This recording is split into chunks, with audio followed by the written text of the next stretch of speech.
What up, though? What up, what up? It's 2C Beats here, Whoop. a.k.a. Mel Beats, and Sounds Like Smith. How's it Half going? of Smith and Reckless, a.k.a. Josh. And Got we're it about all. to play some Tetris and talk about Some Tetris party. going back to back. So, let's set this up first. Girly girl. It's very quiet now. So, All right. how do you feel about back-to-backs? Back-to-backs are very challenging. Yes, it is definitely a different beast than just going at it. I feel like you have to be kind of in tune with the other person. Yeah. You can never really know exactly where they're going to go with it. You can have an Yeah. idea, but you definitely end up, I don't know, like when I'm playing by myself, I end up, having, ABC kind of, idea of where I'm going to end up going, even though it's not really planned. But when it's back-to-backs, you're just in it, kind of whatever they play, you just have to roll with the punches there. Yeah. That's why I feel like we kind of work out because, like, we've known each other for such a long time Yeah. that, like, we can read each other's energy and kind of just go off of that. Because if We you do can't, also if it's listen hard to to a read, lot of the same Yeah. music. So it's Right. like, oh yeah, this one, that one. but this one. energy is like a But big yeah. thing. Like, if you can't read someone's like energy, don't know like where they want to take it, Yeah, I feel like it's a lot harder. You know. definitely. So that's what we do. Go off the energy, I guess. But also, like, we kind of did have a plan going into it. Like, we practiced for our like last one two time seasons for like there. 20 minutes, and I like got frustrated for no reason, and I quit Yeah, because Josh was doing a good job, and I got mad. I was like, I can't do this when he's doing too good. He's poning me right now. Oh, you got it. So we practiced for like one time, but we were talking about doing like breaks, maybe a little bit of drum. Yeah, we had an bass, UK idea of what we wanted to garage. go through with our last 2C set there, Yeah. but yeah, definitely in the end didn't have much planned. Kind of the intro, and that was about it. And also, we're like communicating a lot, like during. Yeah, While we're That's something DJing, can I'm definitely telling help a Josh, lot. like, hey, I'm about to go into this break song. Like, what are you going to go into next? Or I'll be like, I'm about to change up the BPM. yeah. Like, are you okay with me changing up the BPM? Like, just so they know. Because like, you can't just throw someone for like a loop. I'm getting fucked now. No. Trying to get it. No. What are these? No. No. What are the different ways that people can go back to back? Yeah. The different like techniques. There's definitely different ways you can do it. For me, most time with Joe with Smith and Reckless, we're just doing like one for one and like mixing out from each other consistently. I know different people do 2 or 3 tracks and then hand it off or whatever. There was, I forget who the fuck it was, but I saw somebody they were talking about a duo, and they do it where the one person just picks all the tracks and the other person mixes it all in. I thought that was kind of like a strange dynamic to set that up. I don't know how I would feel about doing it that way, but I thought that was very interesting. I forget who the fuck it was. I wish I could remember who they were, but yeah, I thought that was an interesting way to do a back to back. But Well, sometimes me and Smith and Reckless, we go back to back to back, like threefer. yeah, That's even harder. So Yeah. if we do that, normally I'm telling them like we're doing 2 songs each because that's just a lot to trade off instantly to three, yeah, 1-1-1, which is Yeah, a lot to 1-1-1, switch out it's when you so can't difficult. even And then also if you do 2 songs, like you can kind of mix a little bit more. yeah, you get a little more time to play Yeah. around with, especially with 3 of them. So it's just one on, one off with me and Joe. It's like it's easier to still be part of the mix versus if it's 3 people back to back to back. You're kind of just chilling for a minute. Yeah. I kind of don't like the back to back to back though because then it's like now I'm literally just standing there on stage for a while because like 3 Yeah. hands can't be on Yeah, it. no. So now it's just Especially me with most dancing systems, around. they only have two channels anyway. So Yeah. maybe if it was a 4-channel Yeah. system, it'd be a little different story. But then it'd also get probably really chaotic. But Yeah. that could be fun. Right. I ain't got this. Fucking. You're like ponying me right now on this. You make me fucking it mad. up right now. To be honest, but yeah. This is making me mad. What are some of your favorite back-to-back duos? I really do it right. I was gonna say some Black Cat. Shout out some Black Cat, but that's not who I meant. I meant Black V-Neck. Black That's V-Neck, who I they thought kill straight it. away. Walker and Rice, they be killing it. Fuck. Our friends when Super Will and Workout Plan to get together, some super work. That's they throw it down together. I know my favorite back-to-back of all time. Green Oh, Velvet yep, and yep. Claude Von Stroke, Get Real. Damn, I'm fucking up now. That shit is so good. Yeah, Get Real. I love Green Velvet. Green Velvet's probably like top He's 5 favorite DJs of all time for me. just top, like Best DJ ever, essentially. Right. Barbies don't eat. Yeah. Like, it's iconic. And I didn't even know until recently that he did the Percolator song. It's time for I did the not know percolator. that until like maybe like a year ago. It's time. That's probably like one of my favorite. Like I that's mean, it's probably a one of the classic. first house tracks I ever heard, or techno tracks, whatever you want to call that. Yeah. Oh my god, I'm just trash at this. Oh, This I'm is not depressing. doing good either. Oh god. What does a duo look like in production when it comes to like synthesizers? That's a little bit of both of us. We work on start tracks sometimes and kind of come together and see what the other one has an idea with, or oops, Jesus, I just fucked that Oh up my real gosh. It's so hard to play this when you're sometimes talking. it's a little more one or the other. At times, if we get like a little more of a complete track and then bring it to the table, but or sit down and just jam it out too. Just a bunch of different ways for where we end up kind of working. Fucking jeez, together. And But sometimes I'm in the studio and sometimes I'm not. yeah. Most of the time I'm just saying, you should do this. Yeah. You have some good input though. You know what's Yeah. up. I can play the piano. I took up piano lessons. Triple Stack is another really great duo because they're very multi-genre. I think it's a whole nother challenge when you're playing different genres within Yeah, a brain. definitely. Yeah. Definitely, if you're a very open format like that'd be a very fucking damn. We're tied right now. Like you won one and I won one. Yeah, I was So- only did good that first round. After that, I've been not doing good. I'm gonna win.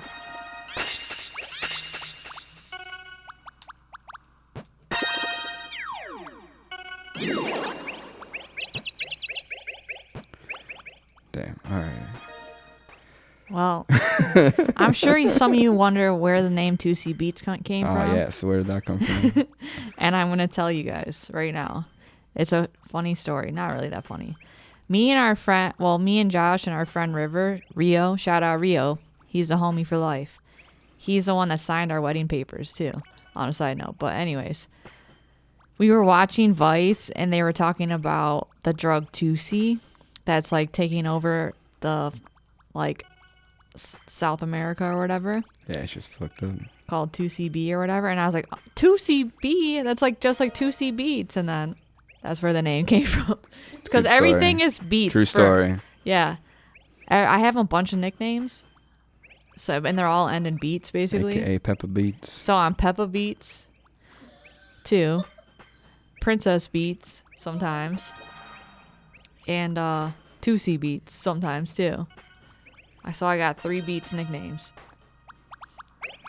Peppa Beats Sun, Yeah. Princess Yeah. Beats Moon, Bella Beats Rising. Yeah, they all do different stuff. Peppa Beats does like ghetto tech, basically. Oh yeah, keep it raw. And Mel Beats just mainly does tech house. 2C Beats mainly does breaks and UK garage and shit. And that's it. Princess Beats, I don't know. I just thought of that last night. Yeah, he just put the little tiara around like, no, I'm Princess Beats. Like Princess Peach. Aw. What is the drug 2C? Vice was, I never tried it because I don't really do drugs like that. Well, it's kind of a misnomer because the Vice was talking about what's being branded as 2C, but it's actually like they're calling it pink cocaine, which is like a mix of everything.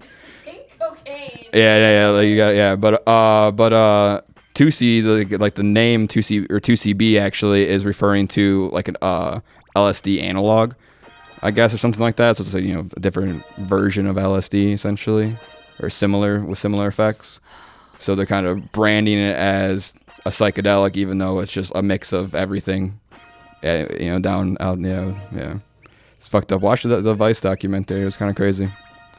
Yeah. And everyone I talked to, they're like, yeah, I did 2C and it was real. I'm like, sure it was, buddy. Like, how do you know it's real? I've never seen anything pink be real. Like, maybe Pepto-Bismol. Like, maybe you're taking Pepto-Bismol. That's it.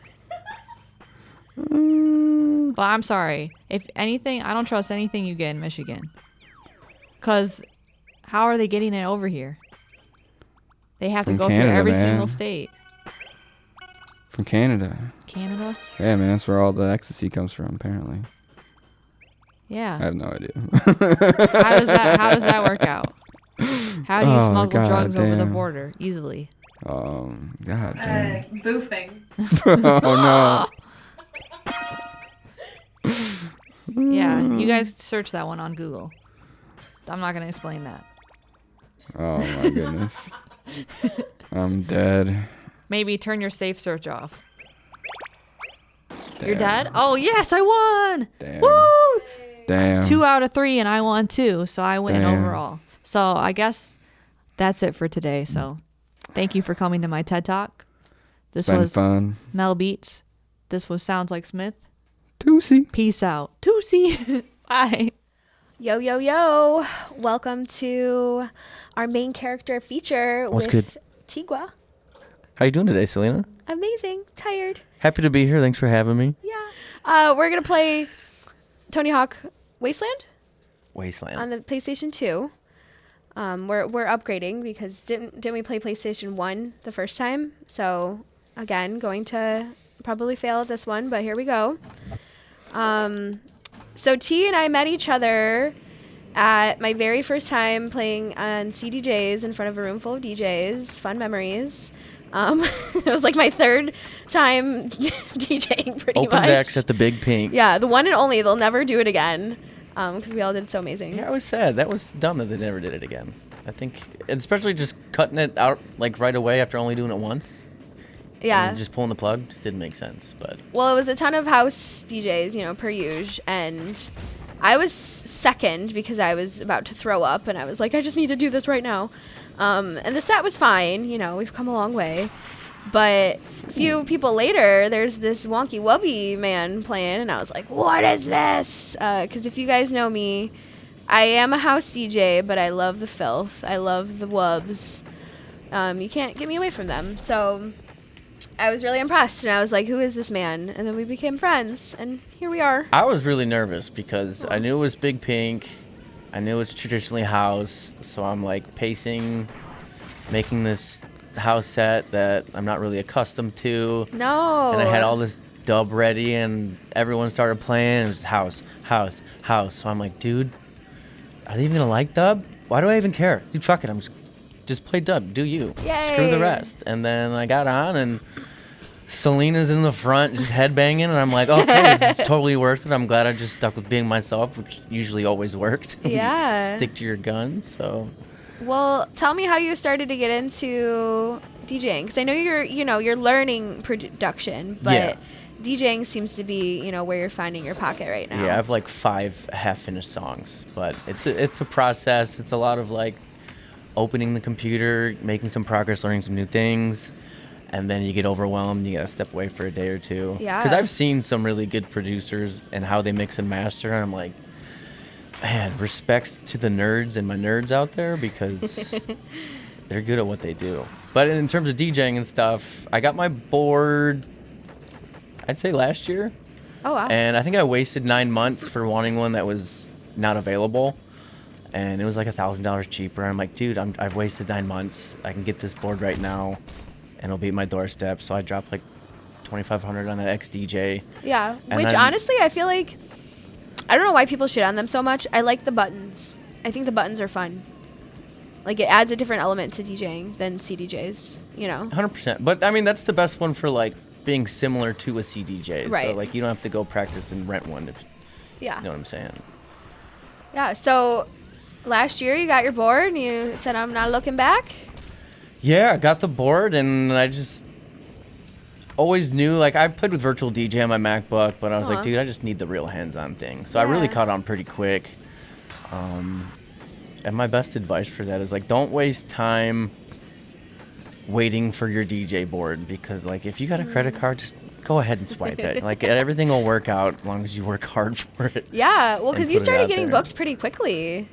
I did, but then I started networking a lot too. Once I felt confident, Yep. and who was it? Jake from Further Frequencies. Shout out to Shout you out for Further booking me for my first show. Frequencies. But I remember I'd run into him and I'd be like, listen, dude, I'm ready. Give me your shot. I'll take the 6 p.m. slate. I don't care. I'll do it for free. And then How you do it? yeah, Aw. did not care for money. I still really don't care for money yet, even though it's nice to get a couple $100-$200 once in a while. Yeah. But I just love playing. I love the energy. I love going out there and just playing bangers.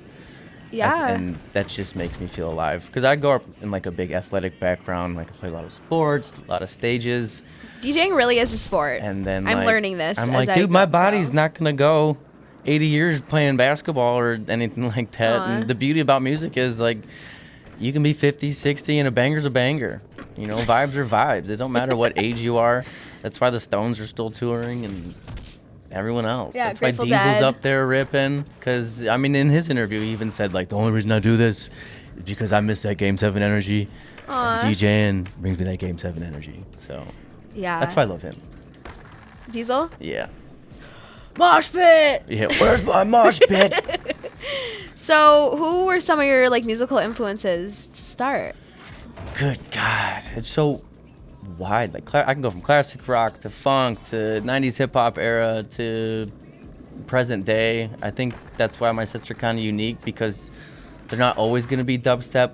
I might throw in just a regular track from the 70s or 80s just because, like, I feel like sticking with one song. That's why I kind of like John Summit right now. He'll go up there, and he started traditionally with house stuff, but now he's like to the point where, like, yo, if it's a dubstep banger or any other banger, I'll Disco fucking play it. Lines. Disco Lines has been doing that too. A lot of dub in his house sets. Yeah, and I like that because I like vibe switches.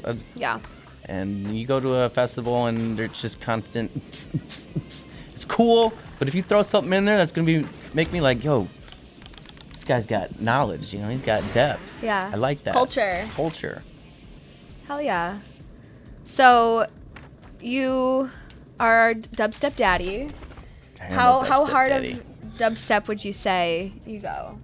Because there's levels to that shit. It's like hot sauce. I'd say I really love deep dub. Yeah. Deep Dark And Dangerous. that'll always hold a spot in my heart when I play. So usually for my sets, I'll start off slow.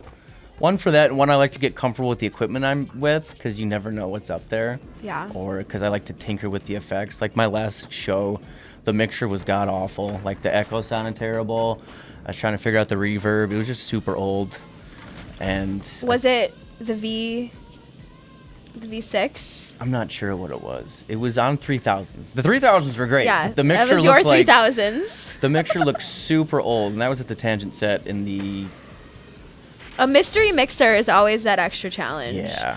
Always. And that's the first time I didn't bring both my headphone jacks. I'm like, I won't need it. Oh, And no. it was like classic lesson learned. I didn't bring the adapter, and so I had to go headless and just by ear, which was kind of fun and challenging. But Yeah. So, as far as like, production, where are you hoping to start? Because I saw you making a couple like flips and remixes, which I love that concept to start producing, yeah, I will always make my flips. I have this chill rule. Like when I do make my flips, if it doesn't give me the chills in my arms, Aw. I won't post it. I'm all about this chill vibe. Like music that gives you chills. If I can give an audience chills like the whole time, that'd be awesome. That's like the goal. I want these people Yeah. to just be like vibey, feeling these tunes, and like hopefully feel what I'm feeling. But Yeah. Well, dub stuff really makes me feel something. I think that's why I always kind of find my way back to the dub world, because not only the culture within it, but like it just is stimulating in a whole different way, especially, mixing up with drum and bass, and 140 can even coincide with like techno all of a sudden. because you can go to 85 BPM and then switch to drum and bass. Yeah, There's all these which secrets in and outs. I went through my record box and changed like all of my halftime things because like I can't with the math, the DJ math. No. Well, I was talking to my homie Mind Take, and all his 140s, he puts everything in 70, strictly to make his life easier for mixing, which I considered, but I really don't want to go back and on record box and double everything. Me up. I'm sorry, my bad. Stay out of my lane, dude. Yeah, I did the opposite. I changed everything to double digits, and like the lowest I go is 100. Okay, so all your 70s are 140. Correct. Okay. And like all my 80s are 160. Because I don't know. To no me, one that, tells like, you that when you start DJing. No. Like my first open deck, I showed up with a hard drive ready to go. And my guy's like, did you do the record box thing? I was like, what's the record box thing? Yeah. I was like, I just got these MP3s ready to go. Let's play them. He's like, it doesn't work that way. Yeah. So I'm on the side sweat with my laptop, which I'm glad I brought. And this guy broke it down to me. His name is Modstep. Shout out to Modstep for teaching me all that and taking the time. So figured that out. And then I realized how much work you have to put in just for getting your record box tunes ready. Yeah, that's half the battle. So are you someone who, like, what really inspires you when you're playing a set? Is it more like the slot time, the person you're opening for, or do you just kind of like send it? I think I just kind of send it. I just do the Tigua vibe and hope for the best. Yeah. But yeah, Nothing really interesting. it's hard is happening multitasking, here. by the way. If y'all catch me But I think zoning I'm out- winning. Am I standing correct? Yeah, you are. I think I'm just skating around. I be doing all these little grinding tricks. Woo! So, Okay. somebody took a I picture. need to start focusing a little bit. Here, I'll let you focus. We're gonna do our little round of questions. Throw them at me. How far you're always ready to What go. are you gonna throw at me? They're- Curveballs? They're all pretty chill. There's a grind. Okay. Club or festival? I think I can answer this for you. You love a good festival. I love me a good festival.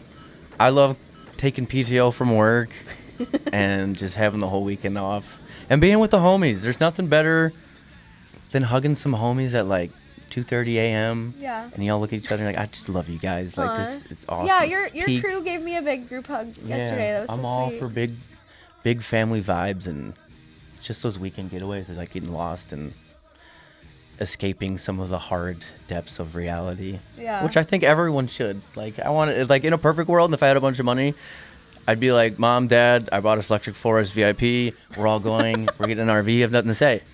And That's some the generational thing is, they'd healing. be down, but I would love to see that. I Yeah. think that would be great. Yeah. Woodstock days, you know. 100%. Minus any drugs or anything. I wouldn't do any drugs with my family or do No? drugs at all. Don't do drugs. Don't do drugs. Okay, well this is another obvious question. Bass or house? You're more of a bass guy. Bass, But but I'm trying to love house more. I have house tracks, but every time and nothing against house, I mix both of them. I just have more fun mixing dubstep. yeah, which is significantly harder in my opinion. And I don't want to try to like step on any house toes when I have no confidence in yeah. doing house. No, at least you're respectful. Some bass people are like, fuck house, and it's like, you know, No, I House love it. gives I balance. just work so hard on building my library for dub.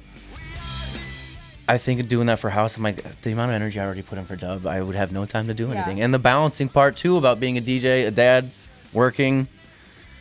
Man, it's hard to find time, even with production. I might be able to get like 2 hours a night yeah. trying to learn new stuff on Ableton, and it comes in waves. And that's what sucks. You can have a great Ableton day, and you can have a terribly non-productive Ableton day. But I think the most important thing is by the time you're done with your session, you have at least learned one or two things. You don't want to end a session not have learned something new. I think that's pretty wasteful. I love that perspective. Well, the next question is producing or DJing. So Producing or DJing? yeah, like what's your favorite? Right now it's DJing, but I've honestly noticed this wave of I focus more time at the end of my day to producing. Yeah. So Yay. the hard part is with me is starting half a track and then finishing the second half. I don't know why that is. I don't Yeah. know, maybe that's normal, but Well, especially I think with dub, you know, it's not that simple. Sometimes with house, you can kind of have first part, build up, drop, and then rinse and repeat. Maybe switch up the drop a little bit again, but like, rinse and repeat's discouraging too, because I'll work on the first drop, the second drop, and you hear it so many times, your brain's like, it sounds like trash at this point. And then you go away from it, and 2 days later, like, this sounds great. Why did I stop working on this? Yeah. So I'm also dealing with that right now. Is like, you hear it so much, it becomes discouraging. So Yeah. Well, we're here to hold you accountable and keep you going in your journey. that's why I'm glad I'm in here, because I have been working harder ever since I joined. Great. It's like Makes having me you, I just picture you over my shoulder, like, do you have that song yet? Is it ready? The Collective? You know, we got deadlines. We're making moves out here. Okay, 2 more questions. Pre-game or after hours? What's your favorite? At this age, pregame. I feel that. I love a good At this age. pregame. I'd say 8 years ago it'd be after hours, but now it's like 2 a.m. Let's go night. Let's go home. Yeah, we were out very late. Let's go last have our night. own after party at the house. I feel that. Last one is, do you like to plan your sets or, just kind of screw it and not plan it? I like to plan them with kind of like you said. If you got 20-25 minutes at the end, you're feeling the vibes. Mm-hmm. I'll throw in those punchier ones if I'm liking the energy. But I always do like to start off slow and get comfortable, let the nerves go away, Yep. and just full send. And like, I have ADHD, so like for me at the beginning, it's like I really got to dial in, and then once I'm focused, because I could be touching buttons, I'll be like, oh, my girlfriend waved at me, and then I'm like, what was I doing? What's the next song? So I was like, staying focused as a DJ is also a headache itself, but that's why I love it, because I don't know, it's a lot of chaos. I like chaos. I feel like you kind of have to have some sort of neuro spicy thing to be a DJ. To multitask, have all these buttons, all these sounds. It is, and it's, I don't know how many times have you ever like messed up, and you missed a bar, and you have to like think on your feet and like, how am I gonna not let a 3-minute song play for 3 minutes? Right. I gotta get out of here. Yeah, we've all been there. It's funny how you get these, you think you figure out everything, and then a new problem derives. Yeah. So it's just a new growth opportunity. It's constant growth in this industry. Growth. That's what we're about here. Which is why I love it, because we can all be 80 here and still be sitting at this computer making bangers. Yes. Last question. I want to know why Tigua? Tigua is my Native American Indian tribe.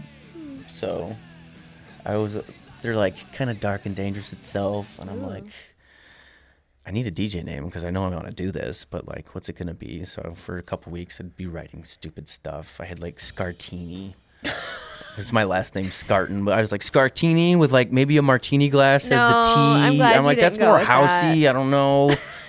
And then I'm like, Tigua. I was like, Tigua. That's pretty dope. And then I was like looking on their website, and there's a bunch of chiefs with like headdresses on. I'm like, this is totally me. This is sticking forever. Aww. I got a little backlash from my old school aunts that are in the tribe. They're like, I don't know how the Tigua Indians would feel about this. I was like, honestly, I thought they would love this, that I'm representing the culture right now. Yeah. But I had more family for me than against me. So right. I feel that. Look at that, already dividing my family as I just pick up DJing. Yeah. No, I feel that. I rep my family too, and I feel like that's part of the pride of like your artistry is like, doing it for the youngins. Yeah, and if you don't come from a musically inclined family, no one plays instruments, and you consider yourself like an artsy individual, it's hard for them to like understand. Like, it's a different level. Like, my parents just wouldn't get it. My sister wouldn't get it.